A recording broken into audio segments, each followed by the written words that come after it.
from their perspective. I'm going to give each of the presenters. We have Graciela Sharif from PTI Nebraska. She's the Parent and Spanish Outreach Coordinator.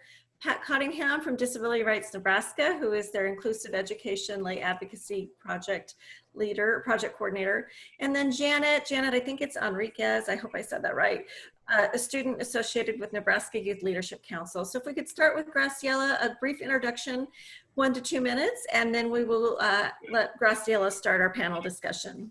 So Graciela?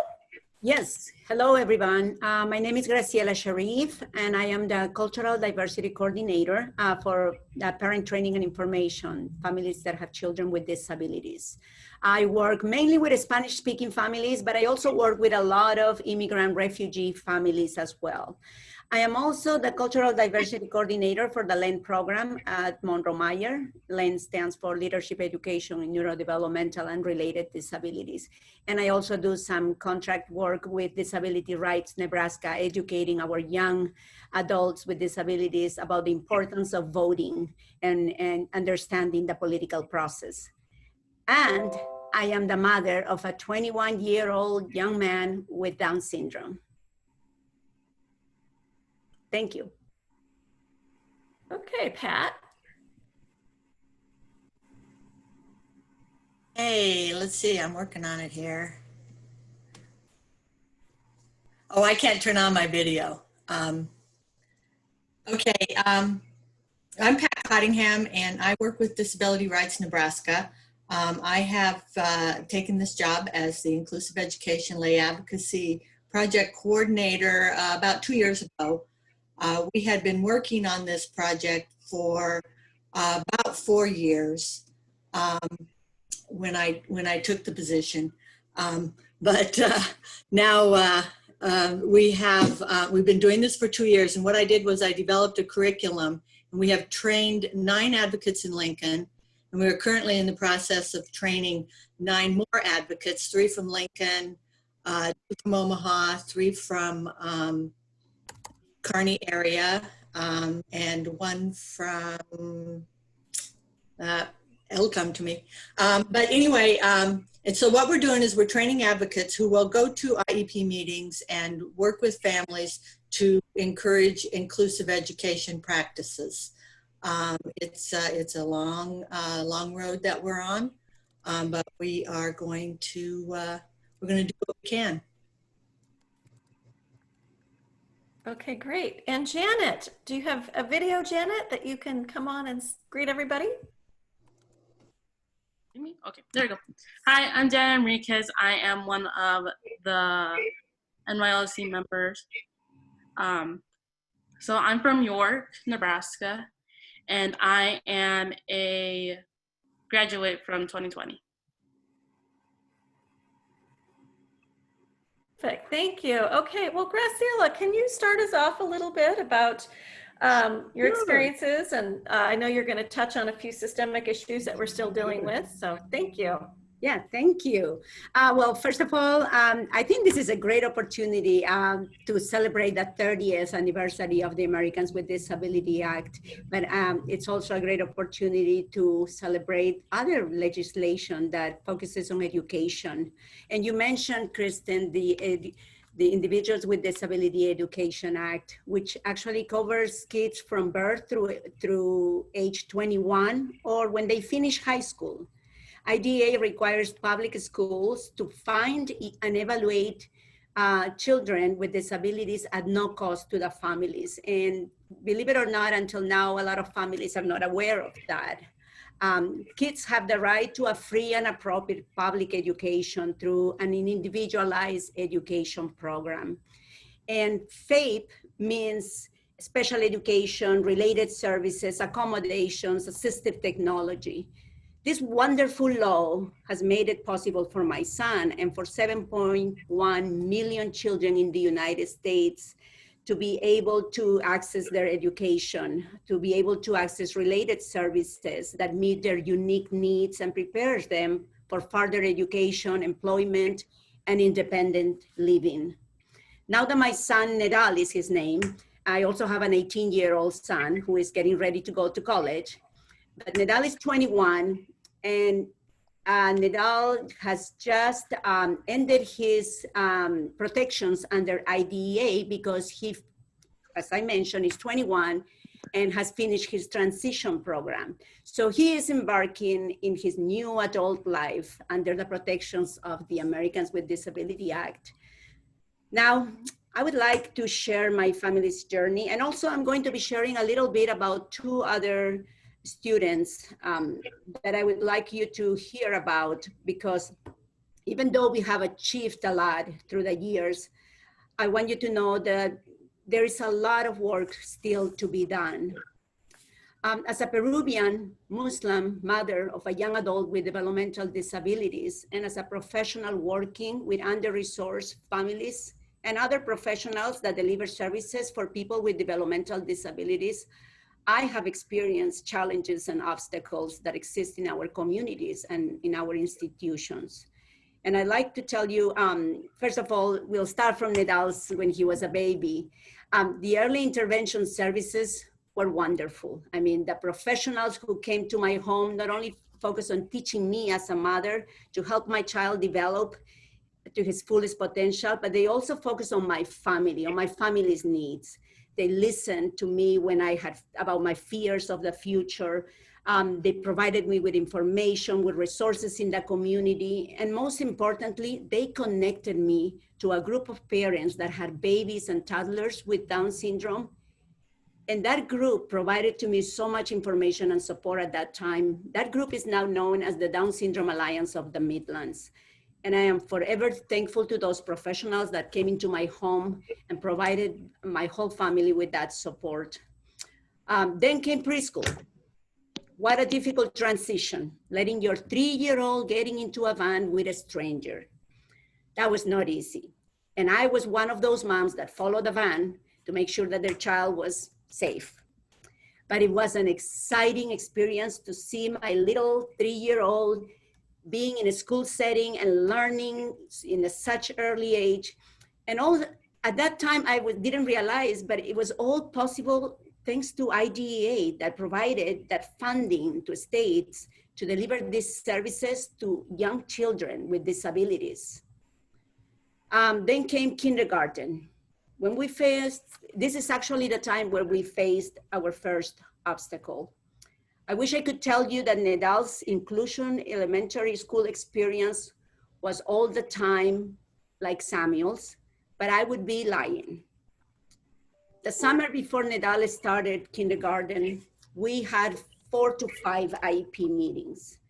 I remember sitting in a large conference room with many professionals trying to convince my husband and I that Nidal did not belong in his neighborhood school. At one of those meetings, a school administrator laughed at me when I mentioned that I wanted Nidal to be included in his general education classroom 100% with services and supports that would help him to be successful. So at that moment, I realized that it was not just our son's disability that we were facing, but the fact that we looked, that we behaved, that we talked differently had created the assumptions that we were not aware of our rights and responsibilities under IDEA. You see, this group of professionals didn't know that that summer I had attended my first PTI workshop, and they had given me a copy of the Rule 51, which I brought to every IEP meeting. I remember reading with a very shaky voice and with my very strong accent, the regulations, every time it was necessary. But still, I was not being heard. People's assumptions and decisions had already been made about us.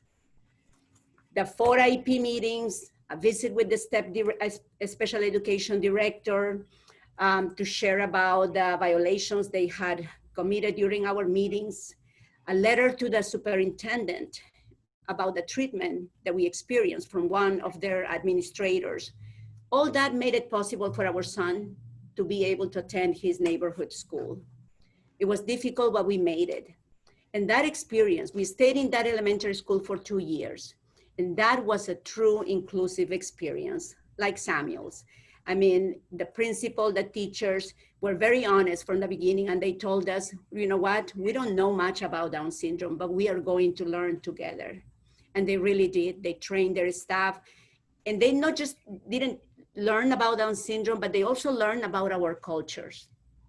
And one, actually, the first grade teacher became a board member of the Down Syndrome Alliance of the Midlands. And the resource teacher created a multicultural week celebration in the school, where the neighborhood was actually invited to the school one night to learn about other cultures, about other countries, and just to make us feel welcome. Because we were one of the few families that were not from the United States. We were minorities pretty much. Unfortunately, we moved to a different house. So after first grade, we thought that staying in the same school district was going to be, you know, having the same high expectations for a student with disabilities, but we were completely wrong. I lost count of the number of IEPs that we had to attend from 2nd through 5th grade. Always dealing with the same issue, that he would be better off in a self-contained classroom. Those years from 2nd through 5th grade, we dealt with suspensions, restraints, emotional abuse, not just towards our child, but also towards us as a family. But thank you to the support of Disability Rights Nebraska, we were able to keep Nedal in his neighborhood school. But believe me, many times we were about to quit due to the emotional strain on all of us as a family. But we knew that a self-contained classroom meant not having access to the general education curriculum. We knew as well as Mr. Habib that inclusive education benefits everyone, not just our child. And most importantly, we knew that it was Nedal's right to attend his neighborhood school. We had parents and teachers telling us to give up, that the system was not going to change, that we were hurting our child. It was the hardest decision we ever made. And if I had to put my son through that again, I really don't know if I would do it, because it was so difficult on all of us. Then came middle school and high school, a completely different experience. I mean, my son Nedal really participated in recreational activities, general ed classes with supports and services provided. He joined clubs. He took, he went to every single party. He actually was in 4th place when he was in high school, and that's where he developed his love for theater.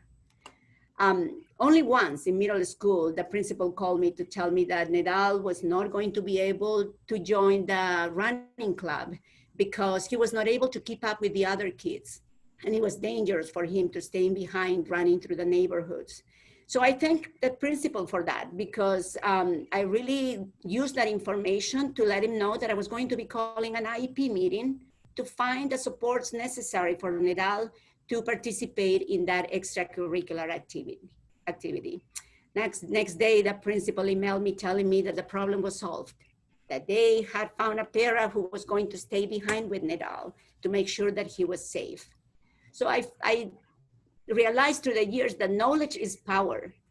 Having an IEP team that respects everyone's opinion, that shares the same goals and high expectations for the student, and values the family as an equal member of the team, only benefits the student.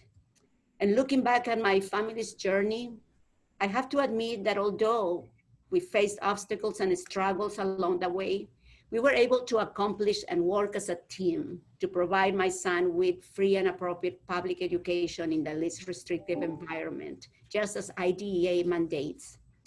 And although I had the privileges of being bilingual, of being a stay-home mom when my kids were little, of having a college education, of having a reliable transportation, of not having to worry about bringing food up to the table, or having enough money to pay for rent, or being able to understand the difficult systems that parents have to navigate in order to advocate for their children, I many times felt unwelcome, I felt invisible, and I just felt that I did not belong. And with recent events that have shed light on the injustices that Black Americans face every day, it's important that we speak up for the many people of color, for people who feel invisible and that feel that they do not have a voice. I mean, just looking at the largest, most diverse school district in Nebraska that has a population of 50,702 students, 20,651 of those students speak 108 different languages other than English in their homes. There are 2,790 refugee students in this district, coming from 17 different countries. It makes up 5.5% of K through 12 student population. Just think about that. And then 1,348 students receive English language services, and they are also receiving special education services. And that's not counting the immigrants and the refugees who are not receiving English language services. So, I mean, there's so much that is so diverse. Our communities are becoming extremely diverse. And I want to share now about two students that I've got to know through the years. Please let me tell you first about Mohammed. Mohammed is a 10-year-old little boy with autism. His mother is a refugee from Somalia, and she's a single mother who works graveyard hours to provide for her 2 children, so she can be home during the day. Hukun, this is the name of the mother. She can communicate in English. She has still a little bit of difficulty, but her understanding of the special education process and the terminology that is used in the special education world is very limited. So she contacted PTI Nebraska last year because her son was attending a school only 3 hours a day. And she felt as a mother that he was able to learn from along his peers if he was just given a chance to go to school for a longer time. She had never been offered an interpreter to any of her IEP meetings. And she felt that her opinion was not considered when developing the IEP for her son. Now let me tell you about Roberto. Roberto is an 11-year-old boy with also a diagnosis of autism. His parents are originally from Mexico and they do not speak English. At the last virtual IEP meeting that they had, they were connected by phone. There was no video offered, so they were not able to see the IEP document. They were told that if they agreed to transition Roberto to his middle school, neighborhood school, he would not be provided all the supports and services he needed to be successful in his classes. They were also advised to hold him back another year, so that way they would protect him and they would provide him with all the services he needed. Although these parents were provided with an interpreter, this interpreter had not received the training, the appropriate training to explain to the parents the whole process, to explain to them that there is a law that protects their rights. These parents felt that they have failed their child by rushing to a decision to hold him back, and it was all based on misinformation. No one had ever told these parents that they have the right to disagree, that they can call an IEP anytime they need, and that their concerns have to be addressed throughout that process.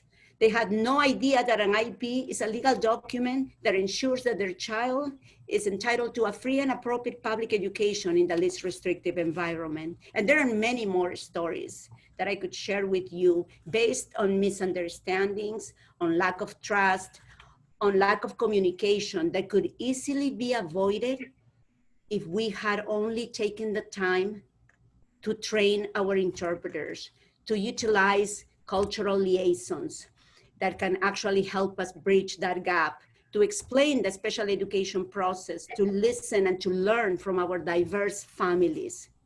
So it is time, really, this goes to all of you, that it is really time to risk being wrong, to be vulnerable and be intentional. We must understand that disability is not just one piece. I mean, in the puzzle, disability is a part of a complex formation of a person, of a family. We must stand against all forms of oppression. And we need to start with ourselves, looking at our own misconceptions, at our stereotypes. And if we are not intentional, we will not be able to change the status quo. We all want to create bridges of understanding, communities where families of color who have children with disabilities feel welcome, feel that they have a voice and that they have a seat at the developing of the IEP of their children. And most importantly, we want them to know that their gifts and their talents really make Nebraska stronger. So thank you for listening. Excellent. Thank you, Graciela. You did a nice job of really summarizing that all means all. Thank you. And we'll probably have some questions for you at the end. Pat, would you mind sharing a little bit about the Inclusive Lay Advocacy Program? Yes. Okay. Am I okay? Can you hear me? Yes.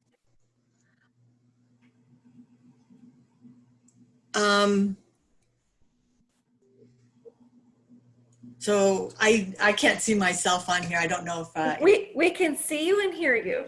Oh, you can. Okay. Yes. Okay. Thank you, Pat. Yeah, I just see Kristen Larson right in front of me. Okay, so I took over the Inclusive Education Lay Advocacy Project a couple of years ago, like I said. And what we're doing is training advocates to attend IEP meetings and really work with the teams to encourage them to use inclusive education. But what we're doing through the program is we're not just simply teaching, this is the law, this is what is expected. What we're trying to do is we're trying to instill within the advocates a foundation of, this is just simply the right thing to do. It is a civil right to have an education. It's not just something that we do to be nice to children. It's part of our cultural training of children so that they can become members of communities, so that they can become contributing members of communities, and that we can all live together here in this world with one another.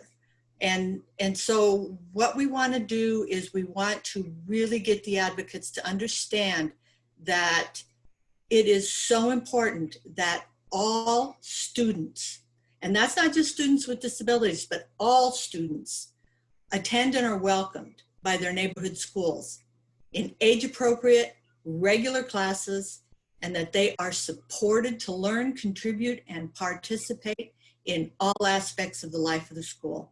Because that's what we expect everyone to do when they become adults and they enter their communities.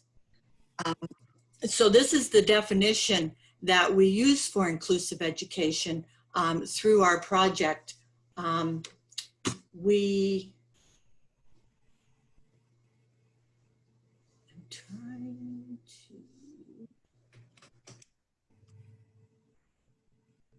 You know, it's really hard to work with more than one monitor.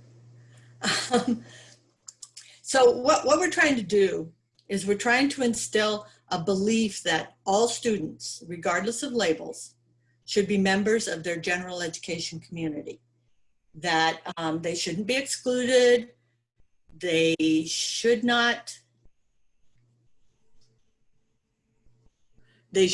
be restrained, they should not be taken to other rooms, they should be part of their communities. Pat, this is Mary. If you will turn on your video, you should probably be able to see yourself. I thought my video was on. I thought you were having trouble seeing yourself. If it's I just see myself in this little box up there. I can Oh see, yeah, your video's on. Is it? Okay, okay. Okay, so this is the belief that all students, all members of the school community are there, they're accepted. And they should have full access to the full range of curriculum options. So when we're talking about inclusive education, we're not just saying this is something special we want to do for kids with disabilities. This is something that all kids need. And when we talked to when we saw Dan Habib earlier today, he talked about how this is really good for the entire school. It's good for all kids. And so we're not just saying, okay, so kids with disabilities need a special thing. They need to be included. No, they need to be part of their school community.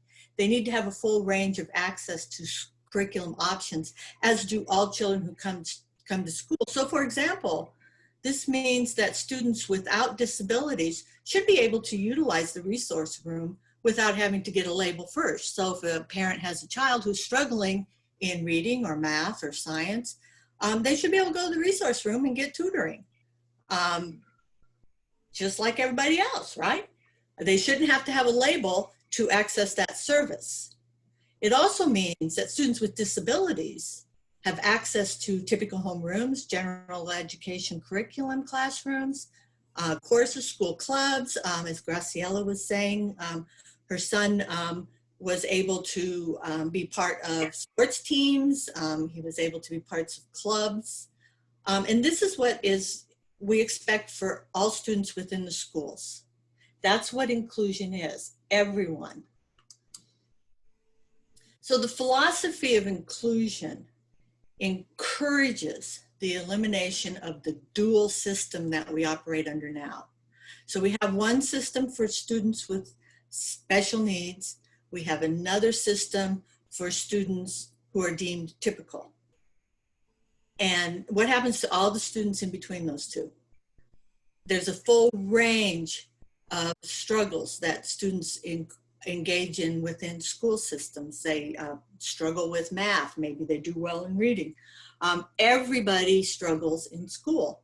And so what we need to do is we need to combine these systems, take the skills of the special education students, our special education teachers who know how to differentiate curriculum, who know how to adapt curriculum for students, and combine those with general education teachers and teach all students so that everyone can graduate from school with the skills that they need to be contributing members of their societies.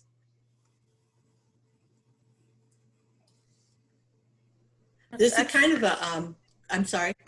No, that's excellent, Pat. I think it reminds me of the universal design concept. It's also a key piece of the American with Disabilities Act, that the classroom needs to be accessible to everybody.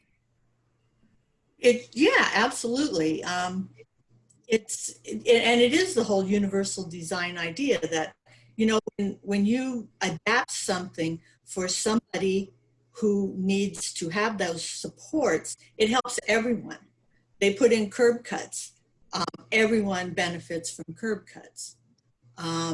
They put in ramps so that people can get into buildings with steps.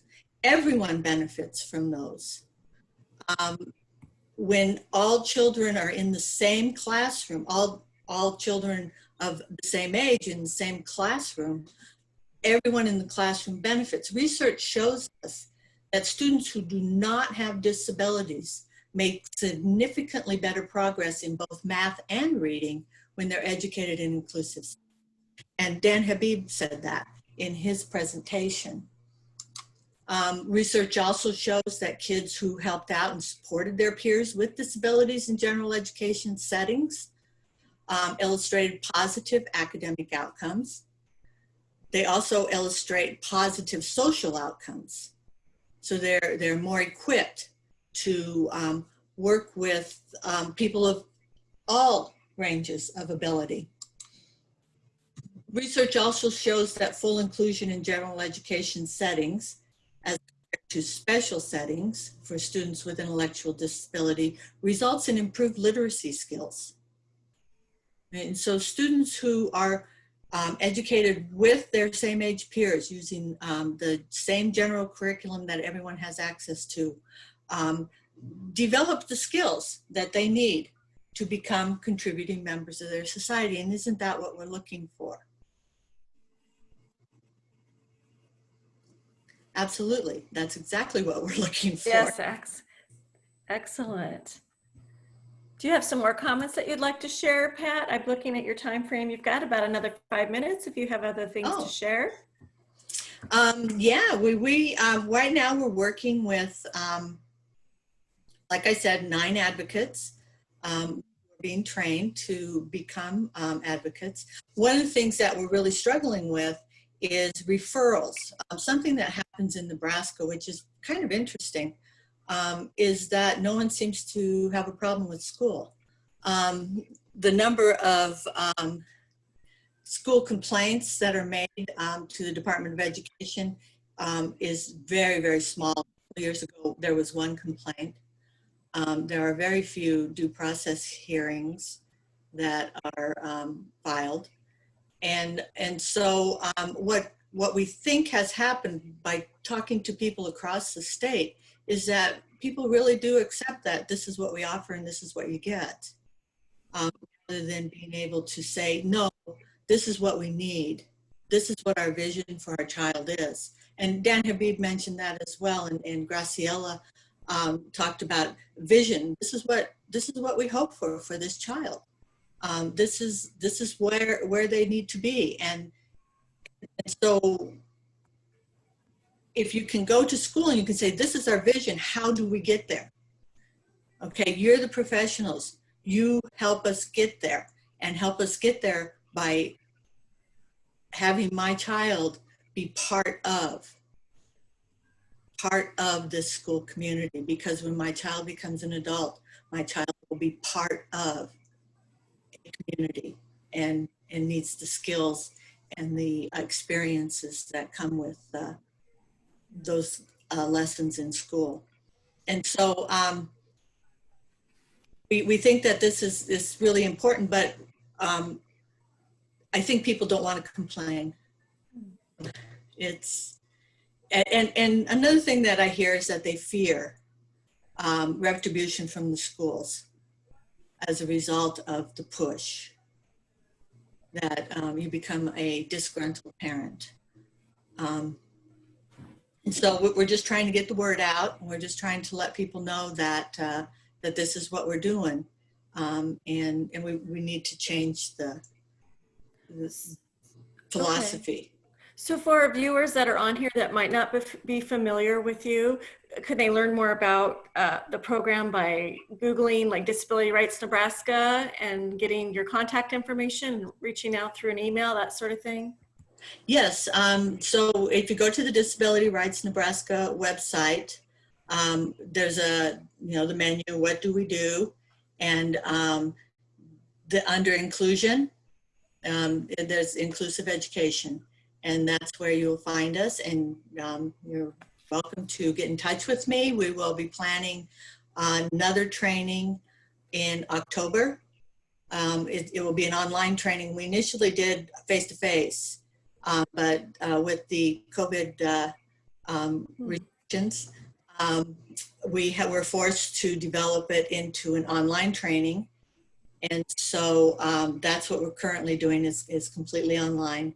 And we'll do another one in October, and then hopefully in the winter we'll be able to do a hybrid face-to-face and online, because it's really about developing relationships, both for the advocates as well as helping them to advocate with parents to develop relationships within the schools and with the administrators to help change those philosophies.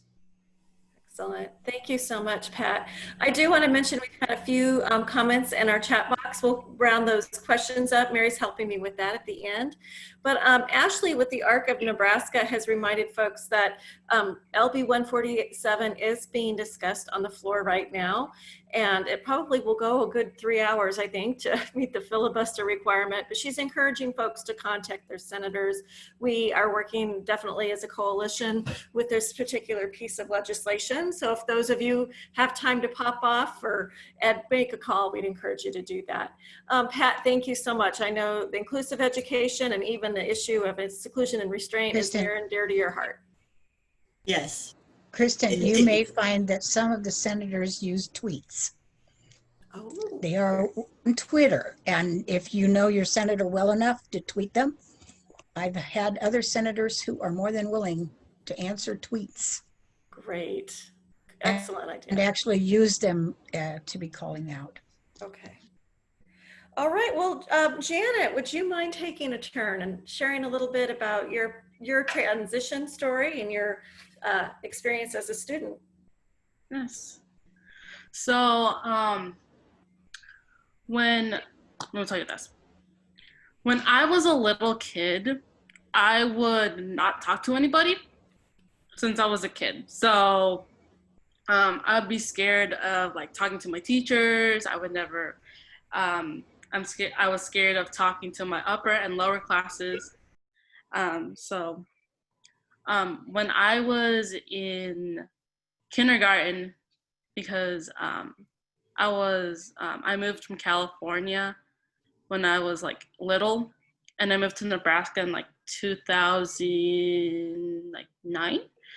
My mom would take me to school, and she would just let me. She was almost emotional because she's a parent, obviously. I would just go to my class, and I was just like memorizing what was in the classroom. So I was really, really, really quiet, and I didn't say anything. But through those stages, I had to do some things, like a test. So my teacher would tell me what to do. And one time she was telling me to do something, and she told me to turn off the light. So I turned off the light and I turned it back on really quick. And all the kids were like, what's happening and all that stuff. So I just didn't do anything, and I just went back to my seat. So that's how I talk. So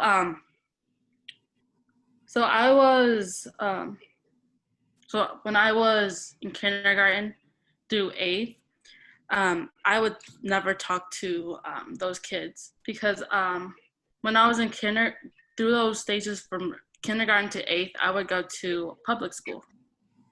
So I went to St. Joe's through those ages, those grades actually, and I did not talk. So when I was in 6th grade, I had to go to the middle school because I had at 8 o'clock to 8:05, we had church. So I would go there, have church. Then in first period, I would go to religion. It was a group through 6th through 8th. And we had to take religion as one of our classes in the morning. And I did not talk at all. I had to get special help from my pastor because he teaches that class. So I had probably like 40 minutes in that class, and he would literally read my papers, like my test and all that stuff. And he would kind of give me the answers for some reason because I wasn't like really good at religion, so I didn't really understand in that development. So he told me he actually read and all my questions, read all those things to me, and it was nice. So when I went to middle school, I would be there like at 9 and start doing my classes. I would do the same thing. I wouldn't talk. And I had to go to a special ed class. And I wasn't really sure what was going on because I'm really comfortable with people that I know and trust. So I would do like all my classes. I would have lunch with other kids in that special ed classroom, and I felt more comfortable. So the most important thing that I know was I knew some kids from that special ed, and I met a new friend there when I was in 6th grade, actually 2 friends. And I got to know them better, and I knew some of my teachers there. And sometimes I had a hard time with those classes. So like for me, when I was in middle school, I had a hard time with science, and it was a struggle for me. And my science teacher was really, really nice to me, and I had to do some of those classes, and I felt really comfortable. I still wouldn't talk though, but I was comfortable with that teacher. So when I was in high school, freshman year, I wouldn't talk at all. I was in that special education class. It was called Success in high school, and I was still nervous. I didn't talk to anybody. So in high school, I did struggle a lot because I would fail like a lot of classes, and I wasn't really not really good at it. So it would be something like history or PE, or in our school we had what was it called? Health. I wasn't really good at health at all either, because I struggle with those things. And sometimes sometimes we switch. So sometimes we'll have health, then the next day we'll have PE. Then it goes on and on. Then I was not really good in that class because I struggle so much, and I didn't advocate for myself as much. My sophomore year, I did talk a little, I just talked a little, but I wasn't I was really, really comfortable in that Success classroom because I actually knew all the students in that Success classroom. So I know them since day one, and I can tell how they feel, because when I was there, I was kind of like their leader, kind of. And I didn't think about my disability. So for me, it felt better if I was their leader. Then when I was a junior, I would talk. I just felt a little bit stepping it up. I was stepping it up for a little, and just take control how it goes. And I actually met some friends, from a lower class, and we hang out a couple of times. Sometimes we go to the movies and stuff like that. So when I was a senior, I couldn't shut up talking, because I'm actually a really good talker, because we get senioritis. We just want to be done with school. But I would be motivated. I would be motivated to talk to those students. Plus, I know a student who was in the Success class. She was the same grade as me, and she had Down syndrome. I believe she had Down syndrome. And we always talk and stuff like that. And one day, I was in the morning, we had, I was in that first period class, and we watched CNN 10. And when the show was done, we just talk, and I help her with some things. They have a huge notebook, and they have a bunch of stuff like the weather, how to dress, their addresses, their how they spell their names, and all that stuff. And I would help her. Because in that age, I kind of wanted to be a teacher, for a special ed teacher. And I would be a AT, and I would do computers. So for me, that was kind of like a study hall for me. And it's just for me, it was just for me to help him with the computer problems and how to print out stuff. And it kind of like lowered my esteem. So Janet, when did you become a member of Nebraska Youth Leadership Council? Was that in high school?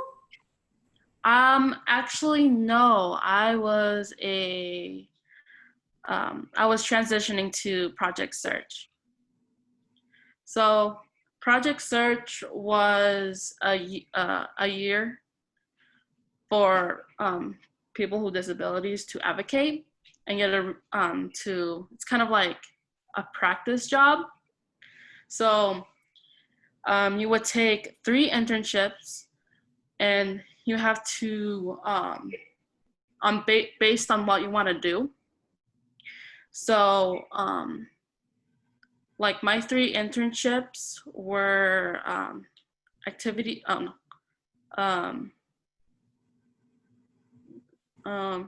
dietary aid, childcare aid, and activities aid.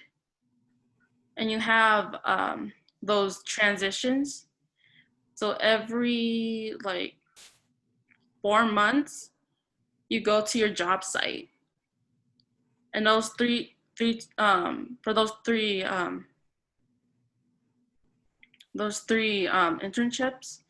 you'll be working in the specific area you want to be in.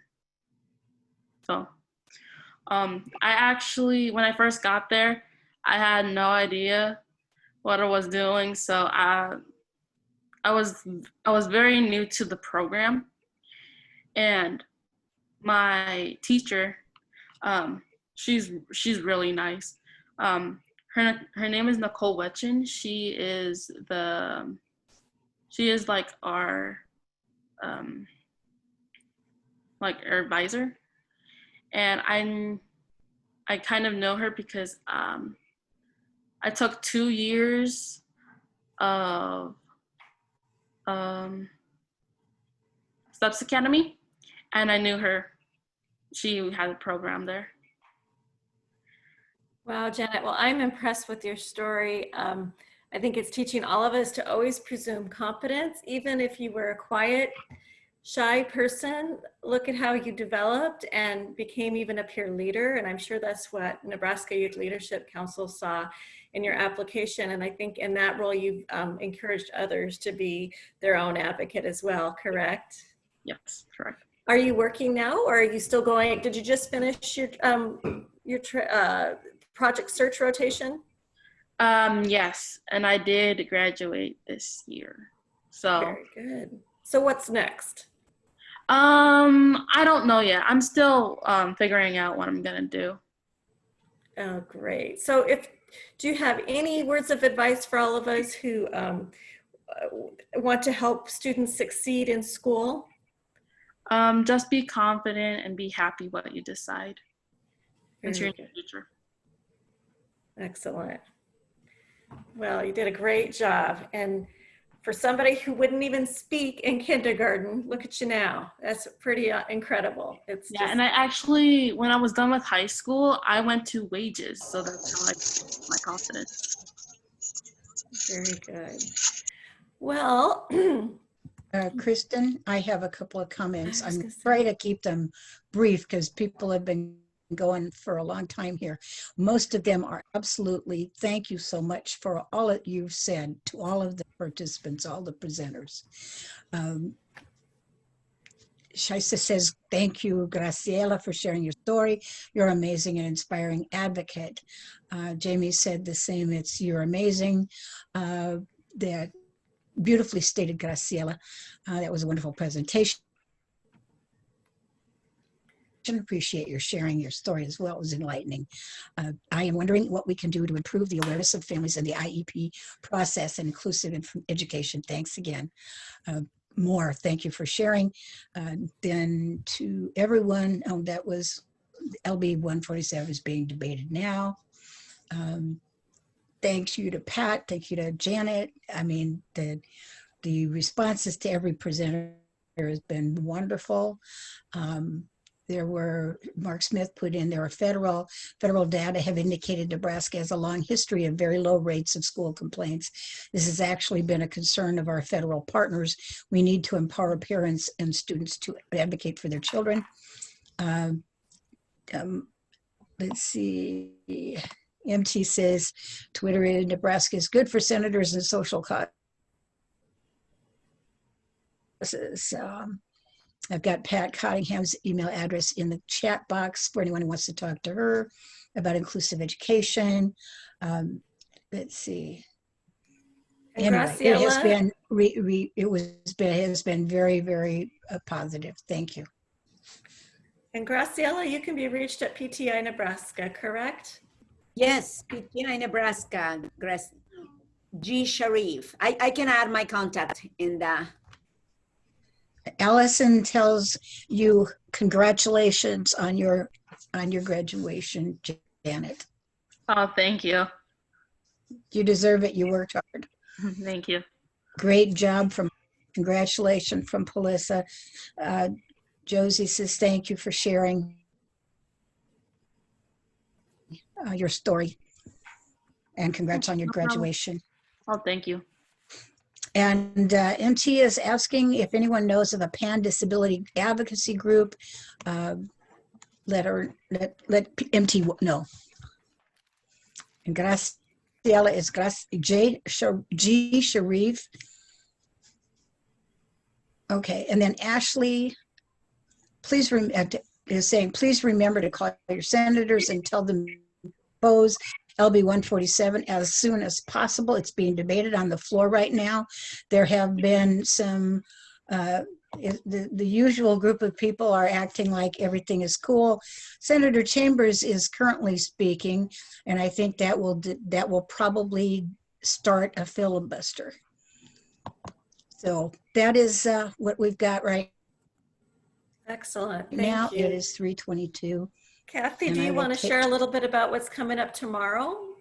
Yes, I do. So tomorrow our topic of the day is employment, which I know is a big issue for a lot of people in our community. So I hope people will join us at 2 o'clock. Same link will work again tomorrow. And I'm gonna let you go a few minutes early and just thank you for everything you do. And have a good day. Thank you, Kathy. Thank you for your leadership hosting this, and we look forward to seeing everybody again. Thank you to our speakers, Graciela, Pat, and Janet. Thank you. Bye-bye. Goodbye. Bye-bye. Bye.